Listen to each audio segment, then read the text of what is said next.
Umalis ka! Ah! Ah! Ah!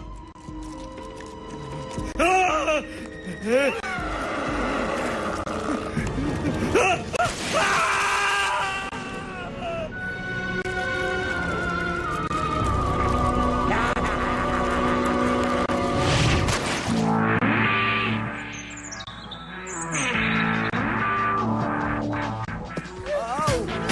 Kumusta?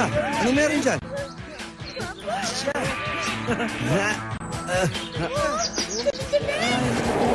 Dan!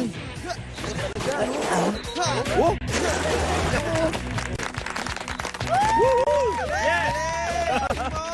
Galing mo, Marvin! Ha!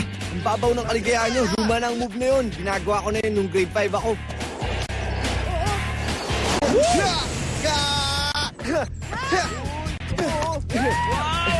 Galing ka na!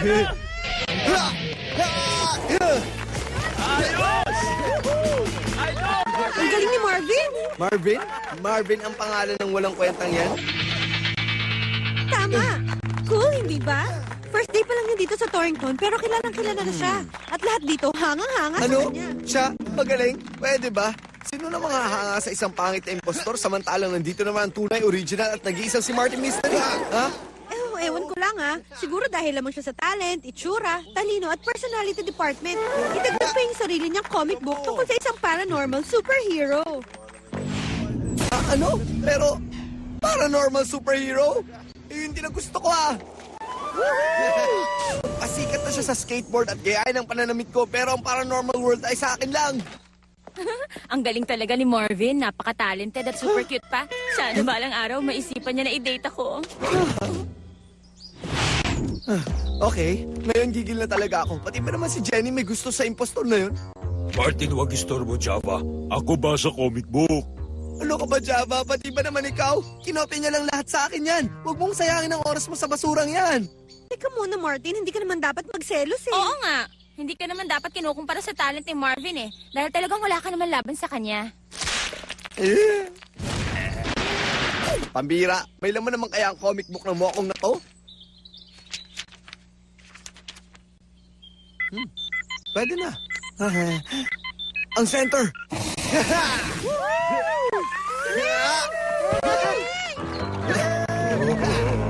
Ang husay niya talaga magdala ng damit, hindi ba, Martin? Oo na, pero sa akin, unig, ewan ko lang yung sa kanya.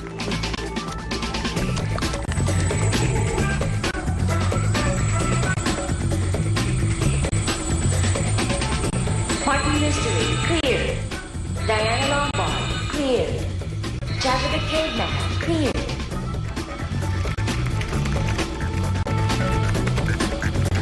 Hi, guys! Ano yan, Martin? Hindi, wala yan. Teka! Comic book lang yan na ayon kay Martin. Hindi niya pagtsatsagang basahin. Oo na, sige na. Binasa ko nga at napatunayan ko na talaga namang wala siyang kwenta. Ganda ng comic book na ito. Lamang napaka-cool ng gumawa nito. Oo, cool talaga siya.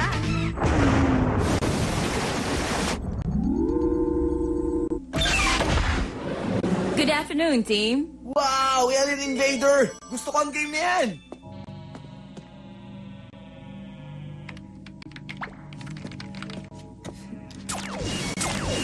Martin, hindi yan isang game. Alien Patrol Center natin yan.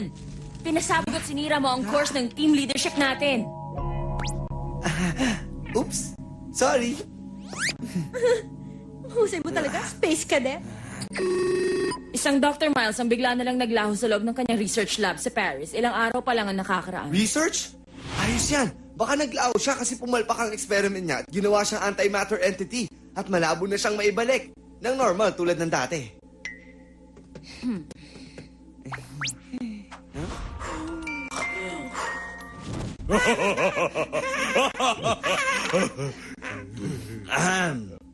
Sorry.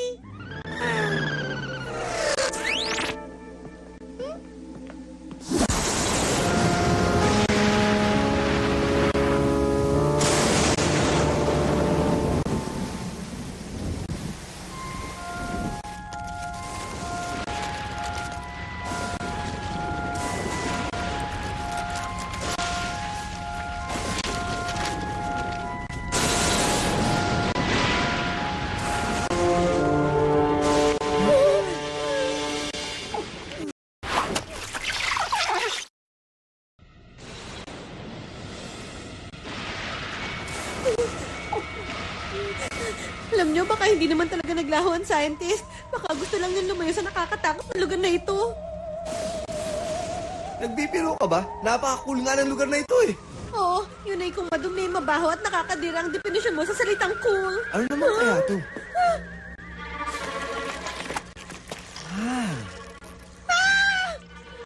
Diana, huwag kang gagalaw. Meron isa sa buhok mo. Oh.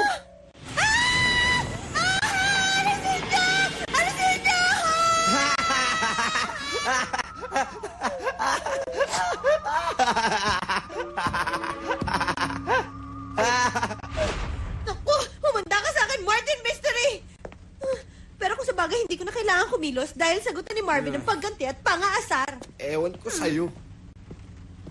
Huh? Uy, tingnan niyo to. Sa tingin ko, para yung isang klase ng serum na ine-eksperimento ng propesor. Ay nako, kawawa ka naman, mahal kong kapatid.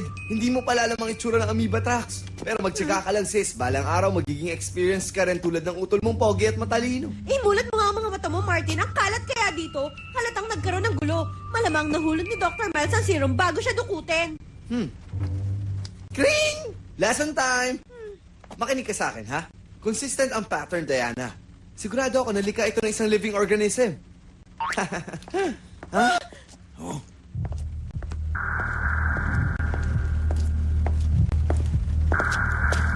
Java, handa na.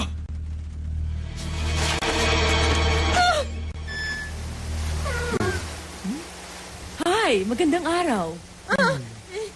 Nanggaling kayo sa center, tama? Ako si Dean Stella Odette. Maraming salamat sa pagdating ninyo. Walang anuman po. Teka, bakit po parang walang tao dito sa campus? Ay, dahil sa magkakasunod na misteryosong paglalaho dito. Sunod-sunod ba kanyo? Hindi lang pala isa? Dalawa lang. Gusto ko pa sanang ituloy ang klase. Pero pinag-utos ng Board of Trustees na ipasara ang campus hanggat hindi pa ito nasusolusyonan. Ano kayang nangyari? Sino pa ang nawala? Si Bruce Phillips. Matalinong estudyante. Dito po ba siya nakatira? Siyempre naman. Saan pa siya uuwi? O paano? Good luck na lang sa investigasyon ninyo.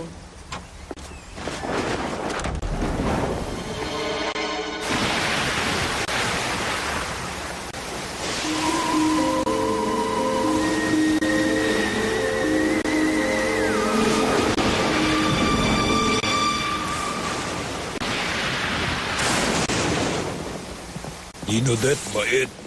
Oo, mabait nga siya, pero kulang naman ang mga binigay niya impormasyon. I-check natin ang student housing list para makita ang kwarto ng biktima.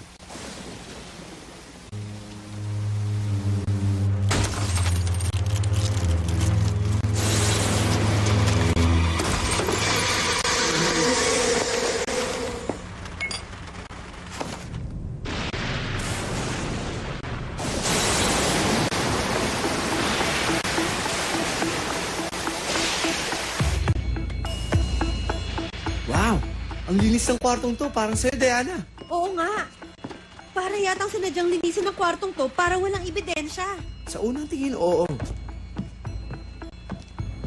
Huh? Pero alam ko ang paboritong taguan ng mga lalaki. Sabi ko na eh. Sino namang magnanakaw na isang schoolbook?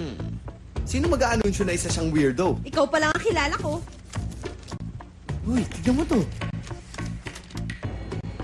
Binayaran siya para umattend ng science class? Okay ibang klaseng racket to. Paano kaya yun? Hindi, Martin. Binayaran siya para maging guinea pig sa isang science experiment. Ginagawa yan ng mga college students para magkapera. Basta, racket pa rin yan. Sana college tapos. Pareho aparador, Diana. Cedar. Pero di kasi linis tulad Diana. Uy, isang silk-spitting banshee. Ayon sa alamat, ang mga banshee raw ay lumalabas pag tag-ulan para gumawa ng sapot sa loob ng mga nilalang. Okay, magandang komento yan, pero ang isang to ay pugad lang ng gagamba at ang mga sapot ay mula sa infestation. Tama ka nga. At gawa nga yan ng isang malaking gagamba na nasa likod mo! Palisin mo! Palisin mo! Sa lahat ng pili mo, kusa siyang umalis. Ang sama mo talaga! Hindi Masama! Hindi! Masama!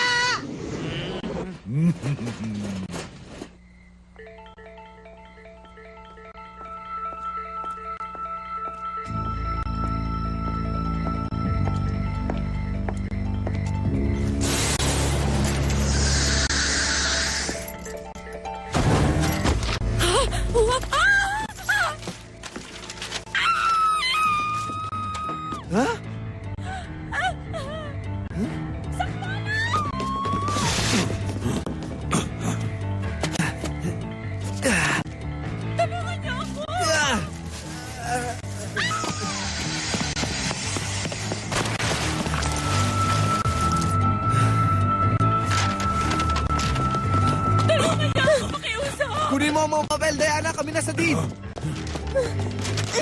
Ah? Ah? Ah! Ah! Ah!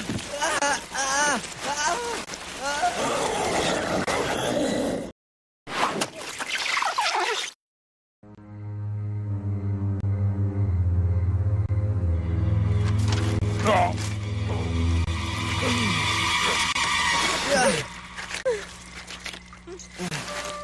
Wala na si Dean Odette! Ha? Hindi na namin siya nakita. Puro slime. Sa palagay mo ba, gagamba pa rin ang may gawa niya? Kahit higanting gagamba, hindi makahagawa ng ganito karaming sapot. Mukhang may tinatago sa atin si Tin Bait-Baitan, ah. May ginagawa silang weird insect experiment at yung Bruce Phillips na yun ay bahagi ng mga test. Kaya pala siya binabayaran. Ha? Teka, ano kaya ito? Para siyang alikabok o abo. Silk strands. Alikabok. Moths! Di ba may aquarium sa lab na puno ng moth? Matatalinong moths. Ah, parang yun ang panood kong pelikula, The Moth Files. May ginagawa silang experiment gamit ang mga moth pero pumapalpak kaya umatake silang lahat. Ano inatake? Mga damit? Nasa aparador ang pugad, di ba? Isang cedar closet. Takot sa cedar ang moths. Pero hindi ako sa cedar Billy, ginulat mo kami. Sorry, gusto ko lang naman sabihin sa inyo na ang pinagpupugaran ng white cedar moth ay walang iba kundi white cedar. Isipin nyo. At para makita ang moth na yun, dapat humanap tayo ng isang white cedar forest. At tingnan nyo, meron isa dito sa lugar na ito. Maraming salamat, Billy. Kaya ni Marvin lumutas ng ganitong kaso? Ang totoo, Martin, malamang oo. Ang comics nga na nagbigay sa akin ng ideya. May kwento doon tungkol sa white cedar moth.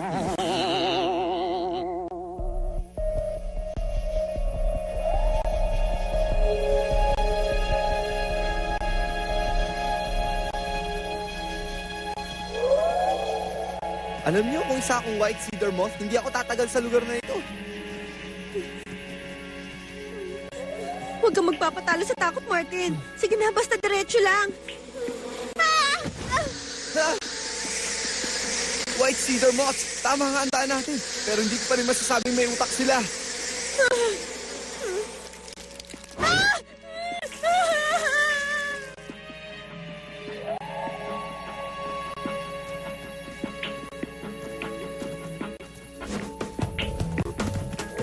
Diana, sapot ng gagamba. Ay nako, sorry ka. Naloko mo na ako minsan kaya hindi na ako papaloko uli. Ha?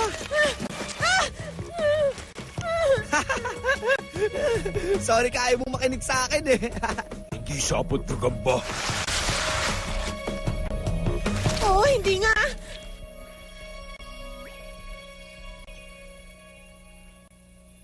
Anong klaseng halimaw ang makakagawa ng ganito karaming goo?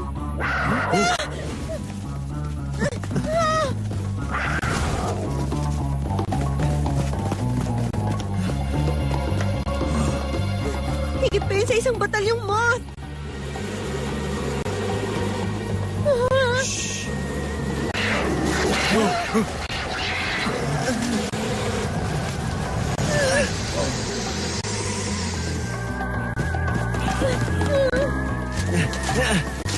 Ang dami naman sa rito. Dito ko lang pala mapapakinabangan ng mga obstacle course sa PE class ko noon.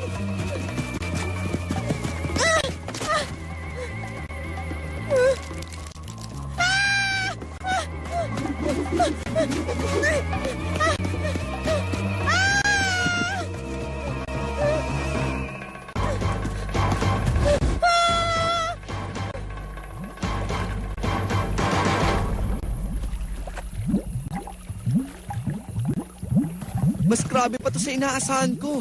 Human pods! Ha? Malamang ito si Dr. Miles. Si Dean Odette naman yung nasa isa. Saan estudyante? Ha?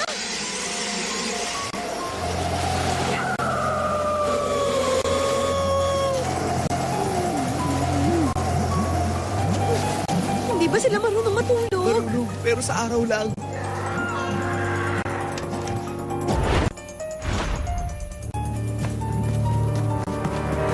Sige, gawin mo na, Java.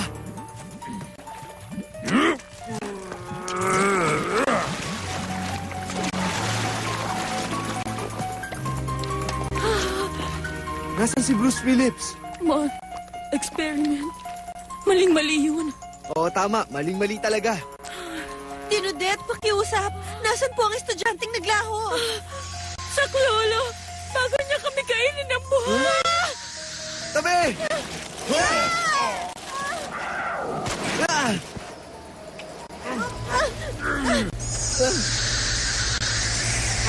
Tsaka hindi kaya galaw! Sa Lolo! Martin, tulungan mo kami para straight jacket ang guna ito! Basta gumalaw lang kayo!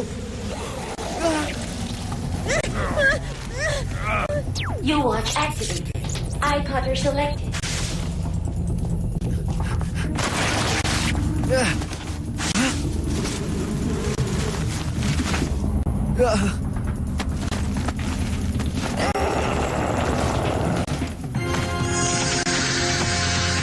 Bruce?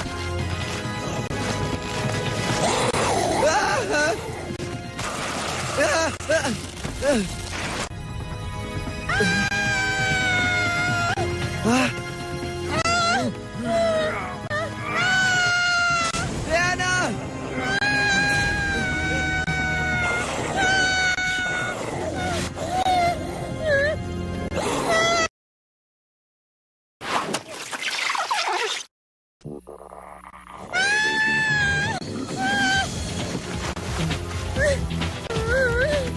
Buti na lang, sensitibo din ang mata nitong si Mothman.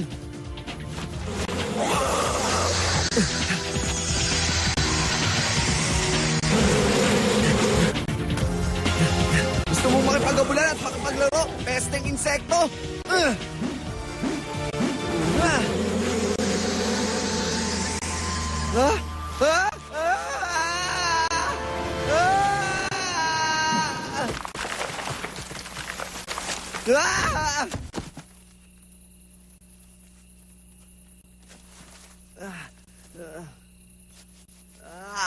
Aray!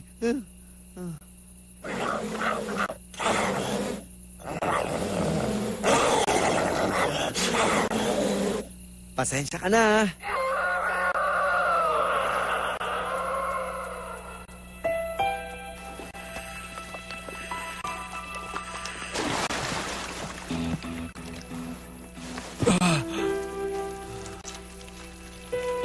Kung ganon, yung Mothman pala na yun ang estudyante?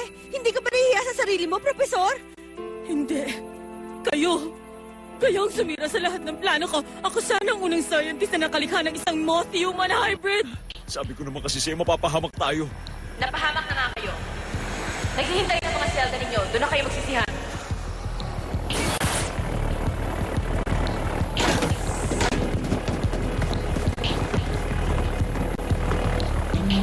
Good work, team. Salamat! Teka, pero paano si Bruce? Kailangan ibalik siya sa human form.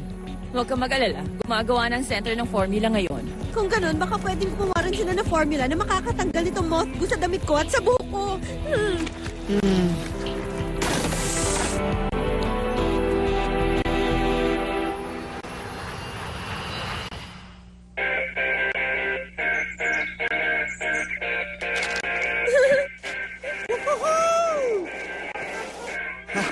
Hi!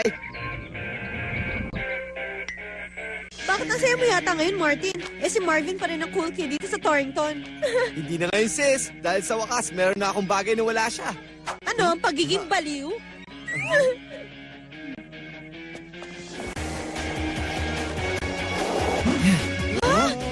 Ang galing-galing naman nun.